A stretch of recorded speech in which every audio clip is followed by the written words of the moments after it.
Halo rekan-rekan semua, salam sehat selalu untuk kita semua. Perkenalkan, nama saya Mada Sukmajati. Saya staf pengajar di Departemen Politik dan Pemerintahan Visipol UGM. Pada kesempatan kali ini kita akan menjelaskan atau mempelajari mata kuliah perbandingan pemerintahan secara garis besar. Lebih spesifik lagi, tema kita dalam sesi ini adalah metode perbandingan pemerintahan. Sebuah topik yang tentu saja sangat menarik dan sangat penting bagi mereka yang akan mendalami studi tentang perbandingan pemerintahan dan mungkin juga studi tentang perbandingan politik. Langsung saja kita mulai materinya. Kita bisa share screen. Kita ke slide berikutnya, saudara rekan-rekan semua. Ini secara umum ada dua metode utama dalam studi perbandingan pemerintahan. Metode yang pertama adalah membandingkan banyak negara, di mana perbandingannya melibatkan banyak negara dengan tujuan untuk menemukan pola umum atau kesamaan di antara negara-negara tersebut.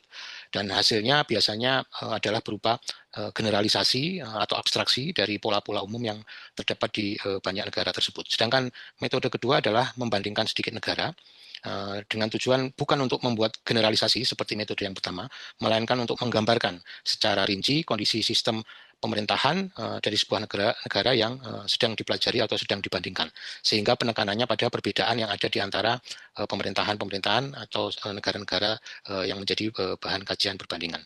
Dengan demikian, jika metode pertama kita akan melihat dari jauh fenomena pemerintahan, fenomena negara untuk menemukan pola besarnya, maka dengan metode kedua kita akan melihat lebih dari dekat untuk memahami detail dan keunikan tiap negara yang sedang kita perbandingkan, untuk memahami detail dan keunikan setiap sistem pemerintahan yang sedang kita bandingkan. Berikutnya kita bisa akan melihat ya secara umum metode perbandingan pemerintahan seperti yang disampaikan oleh Landman pada referensinya yang diterbitkan pada tahun 2003. Jadi ini ada sumbu X ya yang menunjukkan tingkat abstraksi dan ada sumbu Y yang menunjukkan lingkup negara. Dan semakin banyak negara yang kita bandingkan, maka tingkat abstraksinya akan semakin tinggi. Sedangkan sebaliknya, semakin sedikit negara yang kita bandingkan, maka tingkat abstraksinya juga semakin rendah. Nah, sedikit atau banyaknya negara ini bervariasi. Ada para ilmuwan yang mengatakan 20 negara ke atas itu sudah termasuk metode yang pertama, membandingkan banyak negara atau banyak pemerintahan, sedangkan yang di bawah 20 jumlahnya dari negara atau pemerintahan yang sedang dibandingkan itu adalah jumlah yang sedikit atau di metode yang kedua. Berikutnya kita akan melihat metode perbandingan N besar ya. Ini metode pertama yang tadi kita sampaikan dan kita akan pahami secara lebih rinci metode yang pertama ini. N di sini merujuk pada jumlah negara atau kasus ya yang sedang diteliti atau pemerintahan yang sedang diteliti. Kemudian karakter utama dari metode perbandingan N besar ini adalah fokus pada fenomena pemerintahan yang memiliki kesamaan dan perbedaan dengan menggunakan metode penyelidikan yang biasanya bersifat kuantitatif, tidak berorientasi pada penjelasan atas berbagai variabel yang mempengaruhi fenomena pemerintahan, melainkan lebih ke analisa yang bersifat deskriptif dan kemudian berusaha untuk menghasilkan analisa yang bersifat general atau pola-pola umum. Nah, salah satu contoh studi dari metode perbandingan N besar ini adalah studinya Aaron Leibhardt pada tahun 1984 tentang sistem pemerintahan dan pembuatan kebijakan publik pada 21 negara. Ya, dan kesimpulannya adalah terdapat dua pola besar terkait dengan proses pembuatan kebijakan publik di negara-negara yang diteliti itu yang kebetulan adalah negara-negara demokratis, yaitu pola mayoritas dan pola konsensus. Nah, ini salah satu contoh saja dari studi yang menggunakan metode perbandingan N besar.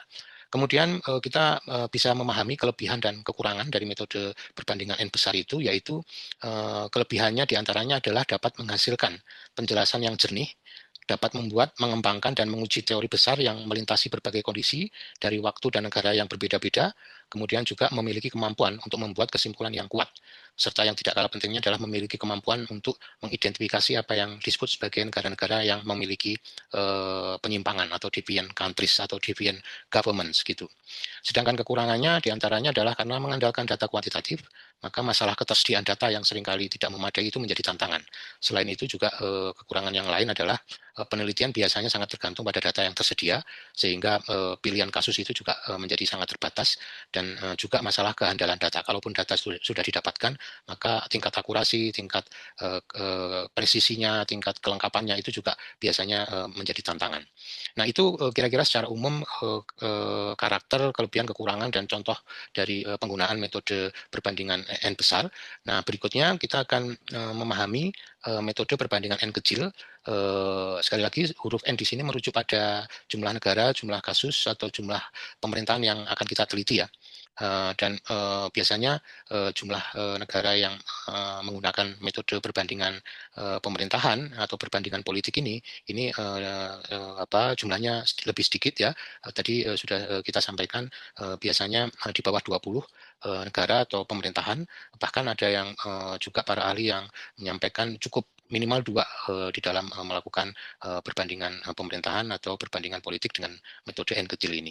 Nah, karakter utama dari metode ini adalah fokus pada hubungan-hubungan antar lembaga di dalam pemerintahan ya, di hubungan antar lembaga pemerintahan di sebuah negara yang kemudian memiliki kesamaan dengan negara yang lain atau perbedaan dengan negara lain, dan biasanya mengandalkan pada data-data kualitatif, dan tujuannya adalah untuk melihat relasi dan proses politik dalam sistem pemerintahan yang sangat rumit dan kompleks ya. Jadi kerumitan dan kompleksitas itu yang kemudian lebih didalami ya dibandingkan dengan pola-pola yang umum atau yang bersifat generalisasi sebagaimana metode perbandingan N besar tadi. Sehingga kalau metode perbandingan N besar tadi corak analisanya adalah deskriptif, maka metode perbandingan dengan N kecil ini corak analisanya bersifat eksploratif, bersifat mendalami fenomena yang ada di banyak negara ya, sesuai dengan jumlah yang nanti akan diperbandingkan dalam N kecil ini. Nah, salah satu contoh studi yang menggunakan metode perbandingan N kecil ini adalah studinya Gabriel Almond dan Sidney Verba,